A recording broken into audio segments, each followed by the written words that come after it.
ನಾನು ನಿಮ್ಮ ಪ್ರೀತಿಯ ಓಂ ಶ್ರೀ. ಕನ್ನಡ ನಾಡಿನಲ್ಲಿ ಹುಟ್ಟಿದ ನಾವು ಧನ್ಯರು.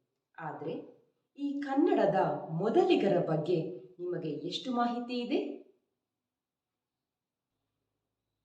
ಕನ್ನಡದ ಮೊದಲುಗಳು. ಅಚ್ಚ ಕನ್ನಡದ ಮೊದಲ ದೊರೆ ಮಯೂರವರ್ಮ. ಕನ್ನಡದ ಮೊದಲ ಕವಿ ಪಂಪ. ಕನ್ನಡದ ಮೊದಲ ಶಾಸನ ಹಲ್ಮಿಡಿ ಶಾಸನ. ತ್ರಿಪದಿ ಛಂದಸ್ಸಿನ ಮೊದಲ ಬಳಕೆ ಬಾದಾಮಿಯ ಕಪ್ಪೆ ಅರಬಟ್ಟನ ಶಾಸನ. ಕನ್ನಡದ ಮೊದಲ ಲಕ್ಷಣ ಗ್ರಂಥ ಕವಿರಾಜಮಾರ್ಗ. ಕನ್ನಡದ ಮೊದಲ ನಾಟಕ ಮಿತ್ರವಿಂದ ಗೋವಿಂದ. ಕನ್ನಡದ ಮೊದಲ ಮಹಮದೀಯ ಕವಿ ಶಿಶುನಾಳ ಶರೀಫ. ಕನ್ನಡದ ಮೊದಲ ಕವಯಿತ್ರಿ ಅಕ್ಕ ಮಹಾದೇವಿ. ಕನ್ನಡದ ಮೊದಲ ಸ್ವತಂತ್ರ ಸಾಮಾಜಿಕ ಕಾದಂಬರಿ ಇಂದಿರಾಬಾಯಿ. ಕನ್ನಡದ ಮೊದಲ ಪತ್ತೇದಾರಿ ಕಾದಂಬರಿ ಚೋರಗ್ರಹಣ ತಂತ್ರ. ಕನ್ನಡದ ಮೊದಲ ಛಂದೋ ಗ್ರಂಥ ಛಂದೋಂಬುದಿ. ಕನ್ನಡದ ಮೊದಲ ಸಾಮಾಜಿಕ ನಾಟಕ ಇಗ್ಗಪ್ಪ ಹೆಗಡೆಯ ವಿವಾಹ ಪ್ರಹಸನ. ಕನ್ನಡದ ಮೊದಲ ಜ್ಯೋತಿಷ್ಯ ಗ್ರಂಥ ಜಾತಕ ತಿಲಕ. ಕನ್ನಡದ ಮೊದಲ ಗಣಿತಶಾಸ್ತ್ರ ಗ್ರಂಥ ವ್ಯವಹಾರ ಗಣಿತ. ಕನ್ನಡದ ಮೊದಲ ಕಾವ್ಯ ಆದಿಪುರಾಣ. ಕನ್ನಡದ ಮೊದಲ ಗದ್ಯ ಕೃತಿ ವಡ್ಡಾರಾಧನೆ. ಕನ್ನಡದಲ್ಲಿ ಮೊದಲು ಅಚ್ಚಾದ ಕೃತಿ A grammar of the Kannada language.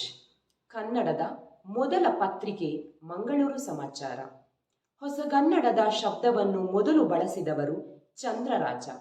ಕನ್ನಡದಲ್ಲಿ ಮೊದಲು ಕತೆ ಬರೆದವರು ಪಂಜೆ ಮಂಗೇಶರಾಯರು. ಕನ್ನಡದ ಮೊದಲ ಪ್ರೇಮ ಗೀತೆಗಳ ಸಂಕಲನ ಒಲುಮೆ. ಕನ್ನಡ ಸಾಹಿತ್ಯ ಪರಿಷತ್ತಿನ ಮೊದಲ ಅಧ್ಯಕ್ಷರು HV ನಂಜುಂಡಯ್ಯ. ಕನ್ನಡದ ಮೊದಲ ಸ್ನಾತಕೋತ್ತರ ಪದವೀಧರ R ನರಸಿಂಹಾಚಾರ್. ಕನ್ನಡದ ಮೊದಲ ವಚನಕಾರ ದೇವರ ದಾಸಿಮಯ್ಯ.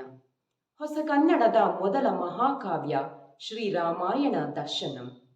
ಪಂಪ ಪ್ರಶಸ್ತಿ ಪಡೆದ ಮೊದಲ ಕನ್ನಡಿಗ ಕುವೆಂಪು. ಕನ್ನಡದ ಮೊದಲ ಕನ್ನಡ ಇಂಗ್ಲಿಷ್ ನಿಘಂಟು ರಚಿಸಿದವರು RF ಕಿಟಲ್. ಕನ್ನಡದ ಮೊಟ್ಟ ಮೊದಲ ಸಂಕಲನ ಗ್ರಂಥ ಸೂಕ್ತಿ ಸುಧಾರ್ಣವ. ಮೊದಲ ಅಖಿಲ ಭಾರತ ಕನ್ನಡ ಸಾಹಿತ್ಯ ಸಮ್ಮೇಳನ ನಡೆದ ಸ್ಥಳ ಬೆಂಗಳೂರು. ಕರ್ನಾಟಕ ರತ್ನ ಪ್ರಶಸ್ತಿ ಪಡೆದ ಮೊದಲ ಕವಿ ಕುವೆಂಪು. ಕನ್ನಡದ ಮೊದಲ ವಿಶ್ವಕೋಶ ವಿವೇಕ ಚಿಂತಾಮಣಿ. ಕನ್ನಡದ ಮೊದಲ ವೈದ್ಯ ಗ್ರಂಥ ಗೋವೈದ್ಯ. ಕನ್ನಡದ ಮೊದಲ ಪ್ರಾಧ್ಯಾಪಕರು TS ವೆಂಕಣ್ಣಯ್ಯ. ಕನ್ನಡದಲ್ಲಿ ರಚಿತಗೊಂಡ ಮೊದಲ ರಗಳೆ ಮಂದಾನಿಲ ರಗಳೆ. ಕನ್ನಡದ ಮೊದಲ ಹಾಸ್ಯ ಪತ್ರಿಕೆ ವಿಕಟ ಪ್ರತಾಪ. ಕನ್ನಡದ ಮೊದಲ ವೀರಗಲ್ಲು ತಮ್ಮಟಗಲ್ಲು ಶಾಸನ.